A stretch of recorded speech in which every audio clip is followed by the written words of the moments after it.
So here's a highway in Chattanooga, Tennessee, and this is going back 20 years ago, but we came up with a vision for it. It looks something like that. So we proposed a two-way, two-lane street along the waterfront with access to parks and all this sort of thing.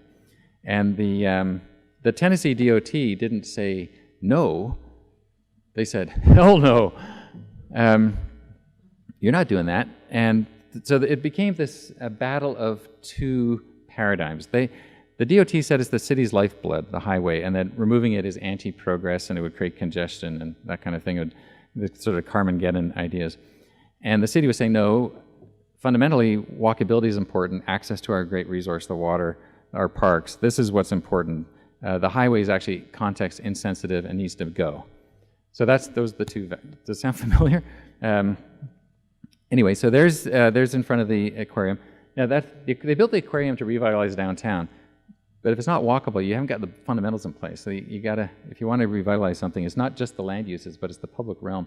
So that's the before picture, and that's the after picture. So before, after, and so now they have a much more successful waterfront through the lens of social and economic exchange. And people go down there for all sorts of purposes now, and it's a great place for mixing, socializing. It's attracted hundreds of millions of dollars of investment into the city. People have come into the city.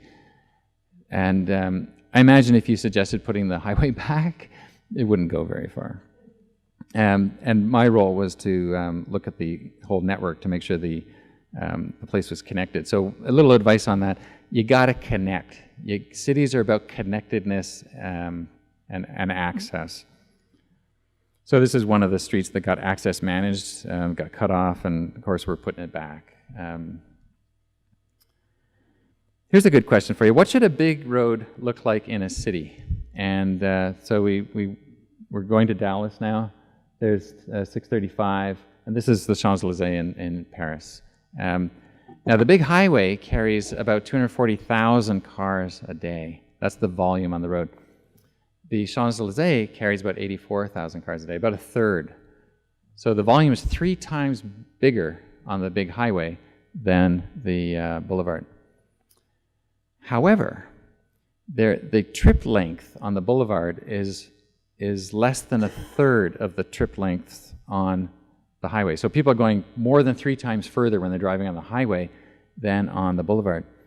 So when you actually think about the number of car trips involved, there's actually more car trips happening on the boulevard than on the big giant highway. It's just there's a lot shorter, and they're on the boulevard for less time. But that means with more trips, there's more social trips, more economic trips, more work trips. More trips that contribute to the social economic life of Paris are happening on the boulevard by car. Not to mention the 500,000 pedestrian trips. There's 2 a day on the highway, maybe, I don't know. Not whatever it is less. And then it takes half the land. The right-of-way is 230 feet for the big boulevard, and it's 400 and something feet for the big highway. So trips and volume are different.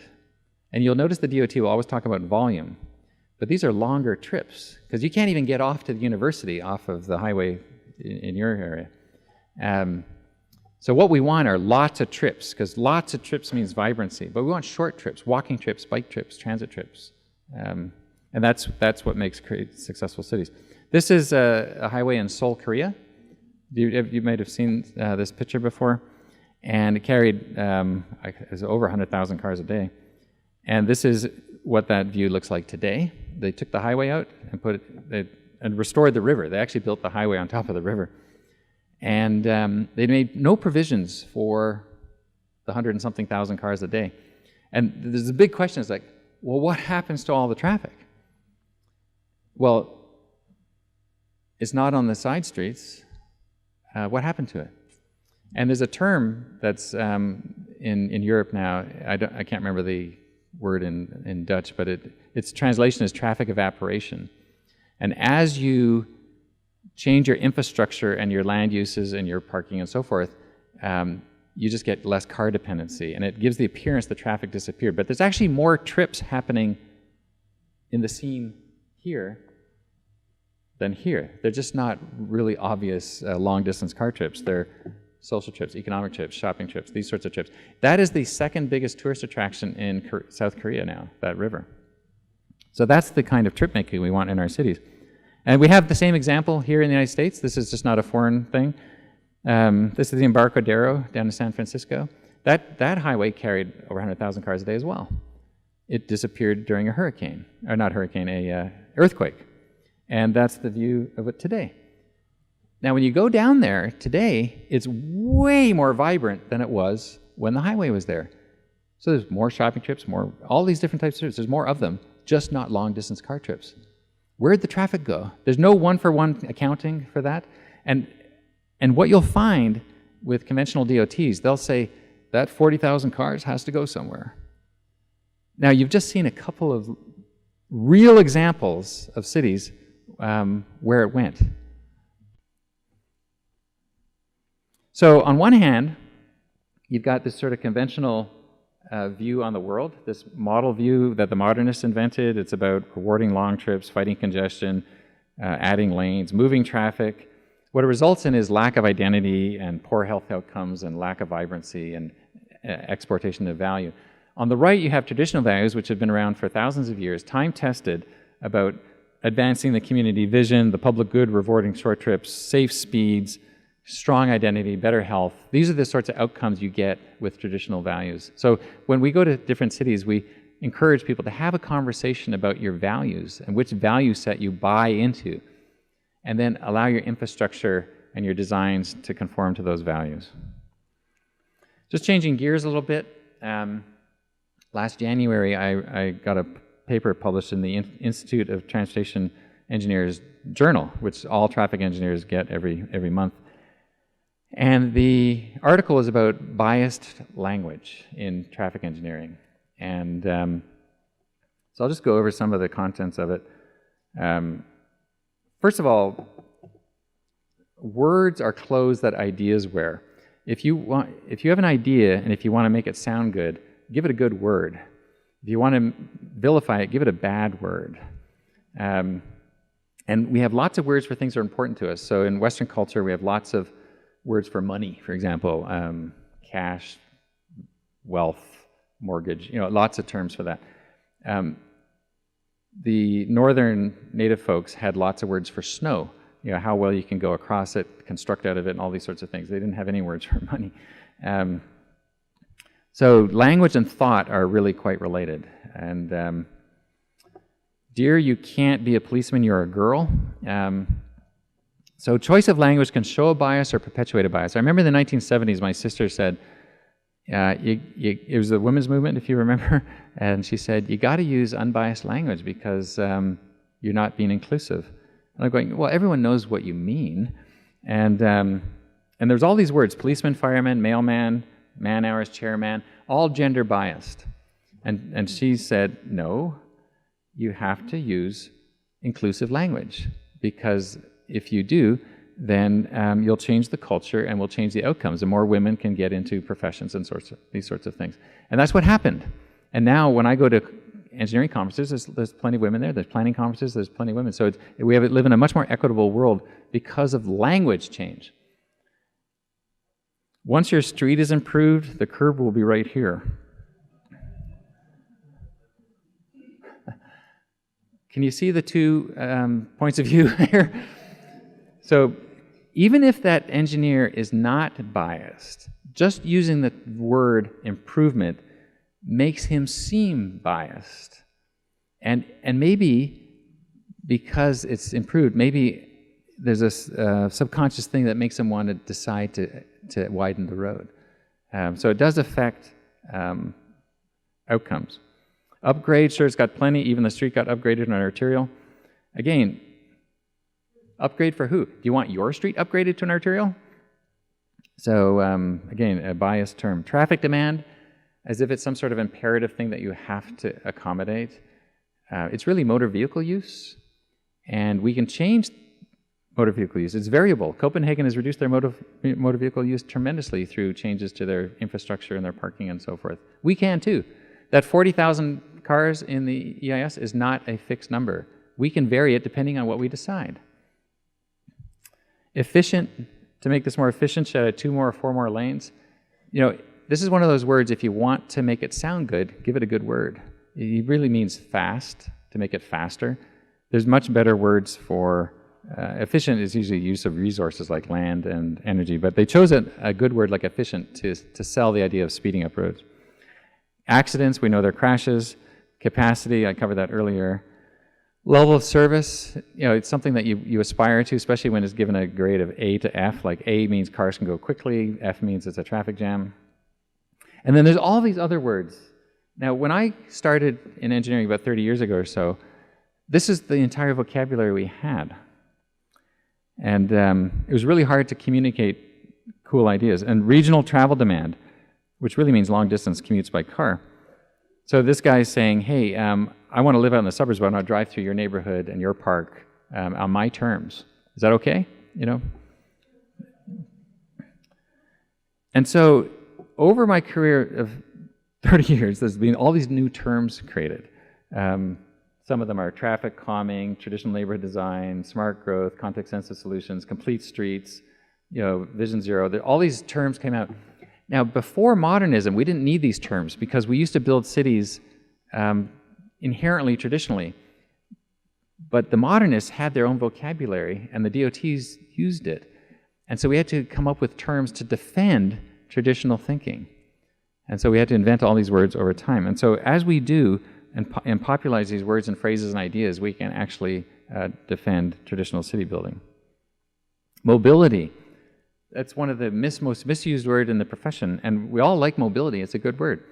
And there's cities that are growing their populations but shrinking their traffic, and it's because they understand mobility. And when I started in the profession, mobility was the movement of people and goods, and the idea was that you never questioned why they were moving, but the more, the further meant progress. Now, mobility means the population's capabilities and strategies to move in order to access what they need to live in the city. And it's important that populations is S apostrophe. It's not just one population. There's all kinds of people, young people, elderly people, disabled people, people of different income levels, pedestrians, cyclists. All of us have mobility needs that were pretty well ignored by the profession because it was so focused on automobiles. And then we move for a purpose. It's something we need to access. We just don't move for the sake of movement. And only 20% of our trips have to do with going to work. 80% of our trip making has to do with all these other things, going to church, visiting friends, this kind of thing. Now, the idea is that we can increase mobility by changing the public infrastructure or changing land use. And by mixing land use, we can actually increase mobility. Hello, mixed land use and density reduce my average weekend trip length by about 85%. So this guy's got it figured out. He's got everything he needs within about 3 feet. So he doesn't have to go very far on the weekend. So if we can mix our land uses effectively, we don't have to travel as far, and walking and cycling and all that is a lot more easy. Here's this is Trenton, New Jersey. It's got an Olmsted Park on the waterfront. And somebody in the 60s thought, wouldn't it be a great idea to bring a highway through here so that the people in the suburbs can come in, enjoy all the shopping and the culture in downtown Trenton. And there's a canal here, a historic canal that used to bypass the rapids. That's where Washington crossed, by the way, which is really cool. Anyway, lots of history. And so if you were in a helicopter up here looking up the river, this is what they built. They built this big freeway through, and then they made parking lots out of the rest of it. And for the people in the suburbs to come and enjoy the culture and the shopping in the city. And what happened to the city? The value got exported out, just like everywhere else, and kind of slummed out the downtown. And so we did a plan to remove the freeway and all of the sort of highway infrastructure vocabulary out of the downtown and replace it with an urban infrastructure of a connected block system with a boulevard down the middle.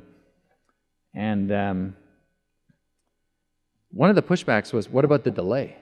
I was like, yeah, you're going to delay the motorists going through town. And of course, this highway connects US 1 with 95. It's a a vital transportation link in the DOT vocabulary.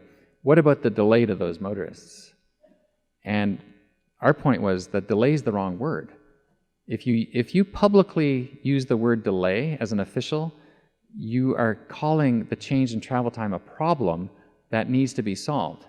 It's only a change in travel time. It's not a delay. So our point was we're actually making a correction. They never had the right to go through the waterfront, through the downtown at 70 miles an hour. They need to go through on the city's terms at 25 miles an hour. And that's not a delay. It's a correction. If you use the word delay, you're playing into the hand of the modernists. And they picked that word on purpose to give it a bad connotation. So here's our plan. This is our urban design plan. And we can't restore the whole waterfront, but we can restore a lot of it. And this is the big interchange just at US 1 right here. And this is the phase 1.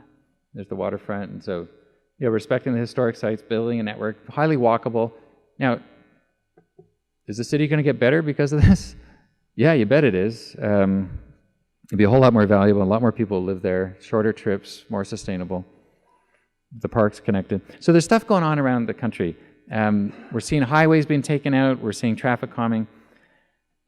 And we're seeing changes in policy. And when we're working in California, what's going on there is they have this thing called CEQA. It's like NEPA. It's the California environmental process.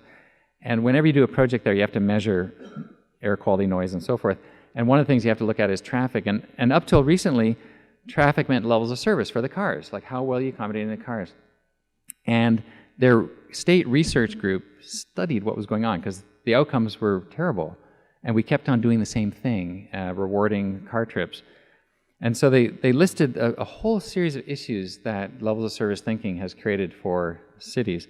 The last in problem, where the last developer gets stuck with widening the road so they don't go in and they develop greenfield field areas. If you want to do a transit project or a bike project or restore a highway in a park to a parkway or something, go figure, eh? You have to first satisfy the level of service for the motorists before you can do the good project. They found that it induced longer trips and took an incredible amount of money and devalued the cities. So they concluded the level of service after 50 or so years of experience wasn't delivering.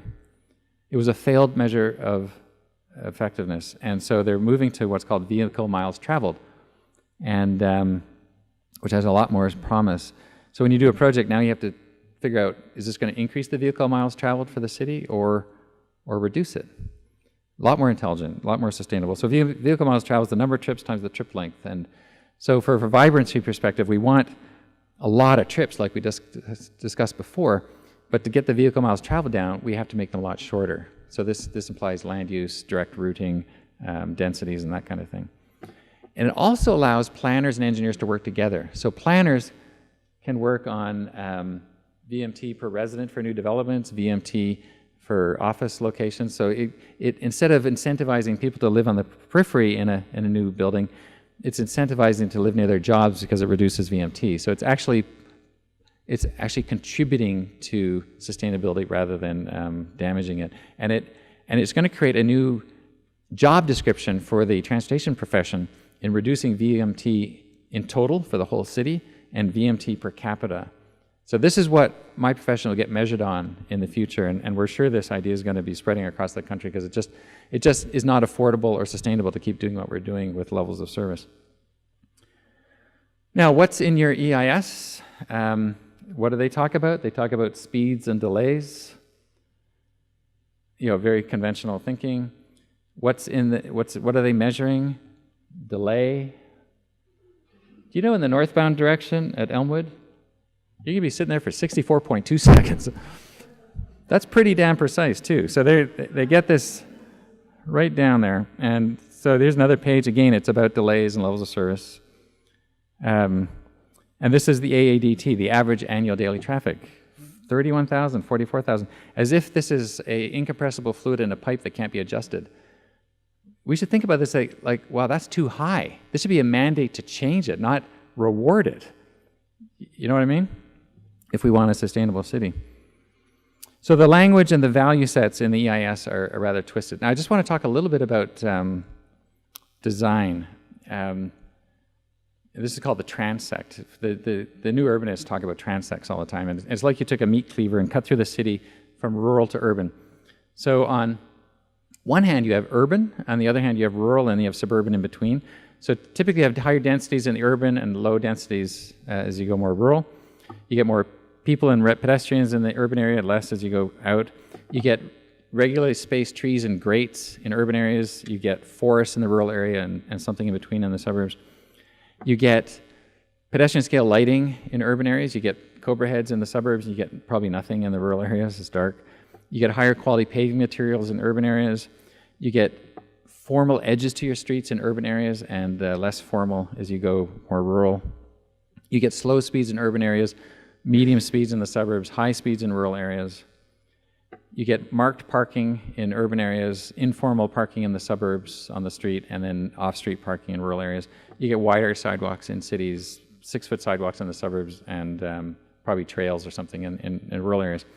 So there's a transect for everything. You know, leather shoes, runners, boots. You know, you can think about it in all kinds of different ways. But when you're working in a city, in an urban setting, you want to use the vocabulary on the left. If you're working in the suburb, you usually use the vocabulary in the middle. And if you're working in a rural area, you use the vocabulary in the right. Now, what the problem was is that we, as a profession, we imported values from suburban and rural areas into the city, namely, you know, high speeds, for example, which created lots of friction. So the streets got grade separated, and you got barriers, and so that's a rural value been brought into the city after the Second World War, which did a lot of damage. So what we're talking about is doing things that are consistent with the city. Now, in this case, we're talking about doing something consistent with an avenue and a park. So we have to think about all these different things in terms of the context, but most importantly, the context is the vision of the people, kind of the social context. I just want to add a little bit about, this is a doctrine that we've adopted at the firm called Path as Place, and the idea is that that a path, whether it's a street, a boulevard, a parkway and stuff, needs to respect its place. And I won't go into all of it, but I'll talk about the parkway and the park. And so when you have a park and a parkway going through it, the parkway is part of the park. You have park experiences on the parkway.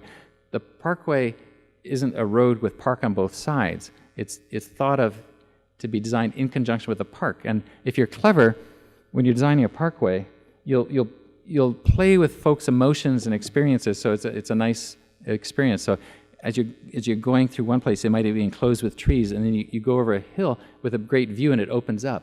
These are the things that great landscape architects design into their parkways and to their parks.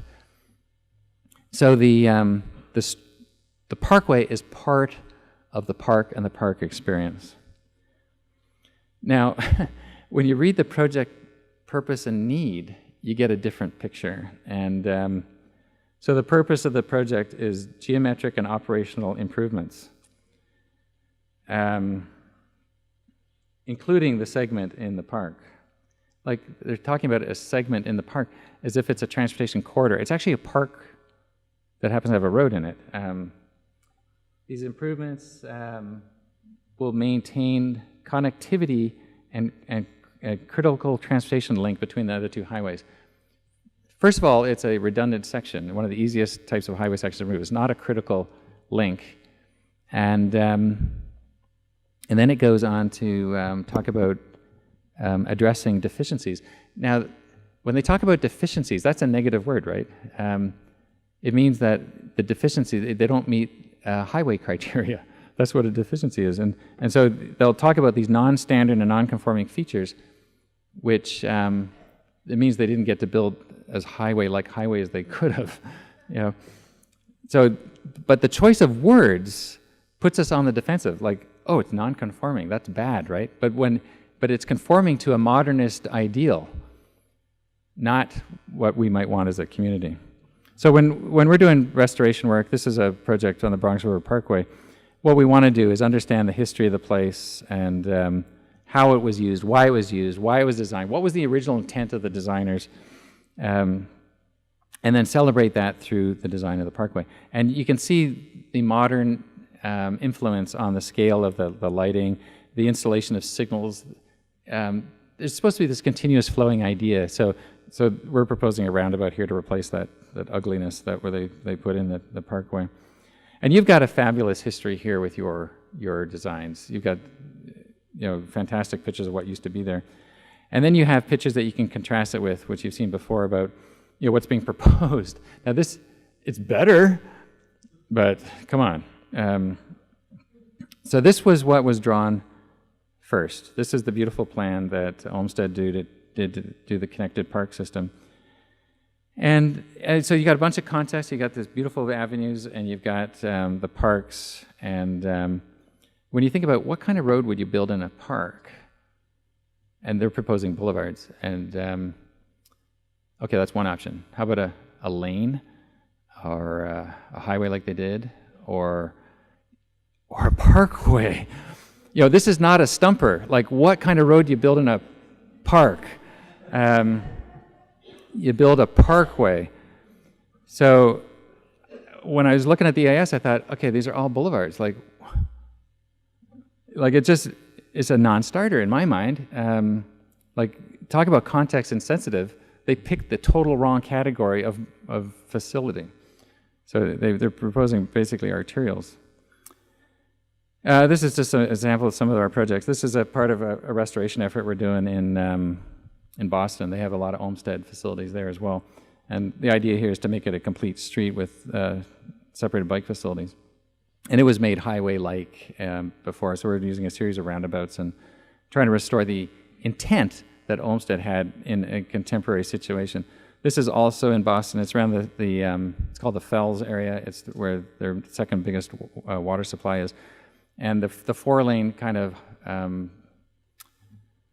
arterial that goes through there, we're going to turn one half of it into a beautiful parkway and turn the other half into walking and bike facilities. Now, you had the benefit of having one of the best landscape architects ever design most of your public realm around here. And he was a landscape architecture, and he's concerned with what we call spatial functionality, aesthetics, look, feel, artistry. He did art out of landscape in your city, and the pictures show it. And this is the level of the plan that for the highways. Like, it was an untested idea that was superimposed on a masterpiece. Here's the masterpiece, just terrific, beautiful, functioning place hosting 575,000 people. And it got lost, that resource got lost, and now you've got the highway through, and that combined with other changes supports 200 and something thousand. This is a masterpiece that Van Gogh painted, and it was stolen in 1945. They haven't found it yet. Now, if this is hanging in your living room, your granddad took it, it doesn't belong to you. It needs to go back to the museum that it was stolen from, and you're not going to get a replacement in kind. So what should we do here? Maybe we need to replace the masterpiece the way it was supposed to be.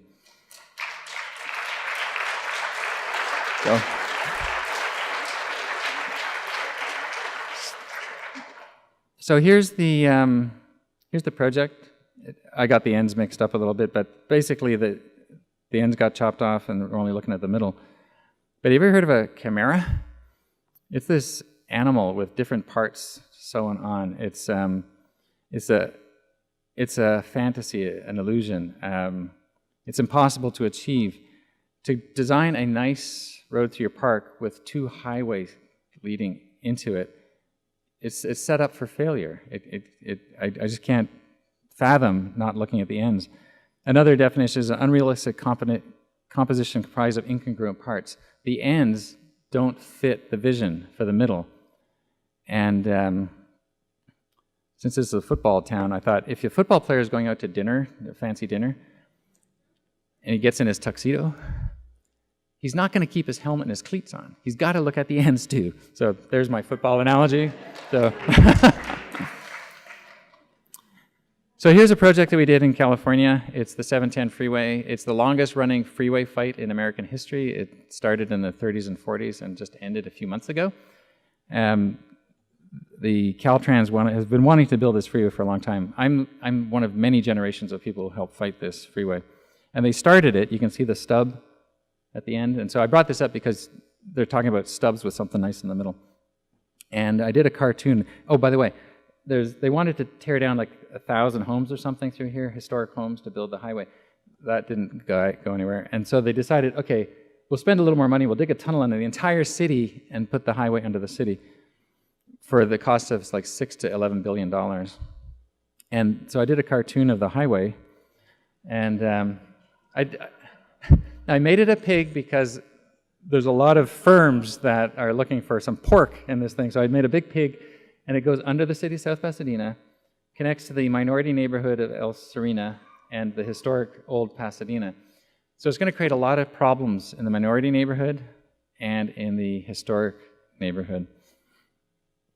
And the justification for the freeway were all the same things: level service, mobility, all the typical myths that'll help take traffic off the arterials and all that kind of thing. So we fought it, and we won. And so now, what are we going to do with this stub? And so we had a charrette with the community, and so we figured out how to ameliorate the interchange by pushing the street network up and the value of the city right up to the edge. And so we're going to start a beautiful boulevard down the right side, complete with paths, bike paths and stuff, and then a block structure that we can redevelop and sew the city back together again. So we don't have to leave off the ends. That's the point of this. This is in Eugene, Oregon. This is a spur that came into the city. The DOT there had a plan to do all these highways all over the city, but the city stopped them. And there's always this question: did they stop the highways at the perfect time? Like, you just got enough highway, and no more would, more would be worse, but you can't get away with getting less. Well, I think they built too much. They severed some neighborhoods, and this is the part that we were focused on, which cut the downtown off from the waterfront. And they had an end issue too. Like, a lot of people there could not conceive of taking out that little part because it connected to more highway up here. So we said, well, why don't you have a bigger view? Why don't you take out all of those highways? Because all of these highways are contributing to cutting this neighborhood off from the water and this business district from that business district. They're creating problems all over your city. So we called that the 100-year plan, just to ensure that everybody in the room was dead by the time it happened, so they wouldn't worry about the costs and stuff. But it allowed them to focus on what we wanted to focus on, which is the downtown. And so then we could redo the downtown part, and they knew that it would lead to other things. And so now they can connect to their water, they can redevelop, it has a lot of value, they can connect their paths and everything. So just to close up, have a community vision of a place like it ought to be. Not like it was, not like somebody else thinks, what you think it ought to be like in the future. Remember that the problems that we created can't be solved with the same thinking that created them. And that's what's happening now. The same thinking that put the highway through is being used to evaluate the alternatives. So you got to change the thinking. Jefferson said that the ultimate powers of the society reside with the people. And if we think them not enlightened enough to exercise their control with wholesome discretion, the remedy is not to take it away from them, but to inform their discretion. So if the DOT doesn't think you're enlightened enough to determine your own future, the solution is not to just roughshod over another conventional plan. It's to inform you of your options and what's going on. And that's what this is about right now tonight, is to help inform you of what's going on so you can make informed decisions. We see this, we've been involved in a lot of these over time. If vision and urban design sensibilities create the future for your city, you can get into the details later. The technical people can solve it. But if you start with your traffic model and the technical stuff up front, you'll never get to a vision. So whoever controls the process is going to control the outcome. And you need to be in control of the process, or you're going to get an outcome that you don't like, because someone else's values are going to be imposed on you again. These things are political. They're inherently political. And this is the Interstate 980 in Oakland, California, which we're working to remove. It was put in to divide the African American community from the downtown. And it's an environmental injustice, and we're working with everybody to remove it, to restore the integrity of the grid, and to create value for everybody. But that's a political decision. No traffic engineer at Caltrans is going to agree to this. It's going to be a political thing, but it's the right thing to do. This is the before picture of the McGrath freeway area, and to take it out, so it used to be right here, and put in this, is a political decision. It was based on development of this inaccessible, defunct industrial area, and the infrastructure was getting in the way of access. And the Kraft family owned the New England Patriots, wanted to build a soccer stadium there, but they couldn't get to it because it's all cut off. So that started the conversations about these highways. Now, they've long abandoned their idea of the soccer stadium, but the idea of taking the highway down survived, and they're taking it down to reconnect the community. That's a political decision. Route 31 in New Jersey was going around this little town of Flemington. The original route was getting congested, and the DOT thought, okay, we're going to build this big interstate freeway to relieve the old arterial. So we met with everybody. Hundreds of property owners are at different levels of development, and it started out as a little project. It ended up being the biggest public outreach effort in New Jersey transportation history, this project. And we ended up with a network of streets, no highway, and a 2-lane parkway along the river. So there's two parts I want to show you, just the urban part, which is down here, and then the rural part with the parkway. So there's the urban part. It used to have an old circle with the local businesses around it. This is what was proposed. This was actually, construction drawings were finished. You know, you're asked, is it too late? They were about to build this thing. Anyway, this is the plan now, which will actually help the businesses. And there's the conception for the parkway. So 2 lanes, a beautiful parkway with roundabouts. So I'm just going to close with this and then talk about a sort of call to action. So here's a cartoon, and you got to be rooted in your fundamental urban design principles, and then you won't get kicked to the curb. Level of service and fast streets don't have to knock over place and history. Think about your value sets, which ones you gravitate towards, make them the future. So closing thoughts, a couple of slides. This is not a technical thing. We know it's hard to change the highway. There's going to be some change, growing pains a little bit, but it's a political decision. I want you to ask yourselves, what should Buffalo be like in 50 years? We know what it was like 50 years ago. We know what it's like now. So if we make changes today, what would it be like then? What would it be like in 100 years? Can we remove and replace the highway in the next 5 years? Yeah. Will that contribute to the 50, 100-year vision? Yes, it will, definitely. Should more highways be taken out of Buffalo and replaced? And I did my plan. So I proposed that 198 be removed, Route 33 removed, and I-190 removed. And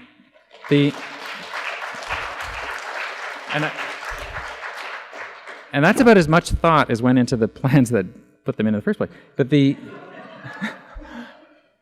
but it makes sense because you can still get past. You got I-90 on the side, and if you want to come into the city of the waterfront, you can do it. And it gives you a future beyond just this one argument.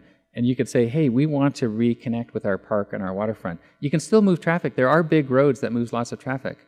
We showed you one in Paris. So it's not like we're anti-car, but we're pro-city, and we want folks to drive according to our values so we can reach our waterfront and be safe. So okay, we got the plan done now. And then what you'll find is when you do these things, just like all these other cities, where did the traffic go? It didn't go on the adjacent side streets. in any of these examples. Where did the vibrancy come from? Why did the shops that went out of business, why are they now, like in West Palm Beach, why did the Main Street go from 80% vacancy to full? Why did we get a couple of $1 billion investment come to the city? Why didn't Carmageddon happen? You know, cities adjust. So this is what happens. And then call to action. Get your values figured out. Develop your plan for your place. Connect everything. Include everyone in your conversations and build a place. And then, and just for the EIS, beware of the tricks behind perpetuating the conventional model, the segmentation of the conventional measures of effectiveness. Get in the VMT, the average trip length, values that speak to a parkway and a park, access, views, place, and have the purpose and need statement change. This is the most important lines in the whole report, to something that allows you to restore your park. Right now, it's hardwired for some sort of conventional road. So depending how you define the problem has a big effect on the outcome. So that's everything. So thank you so much for your attention.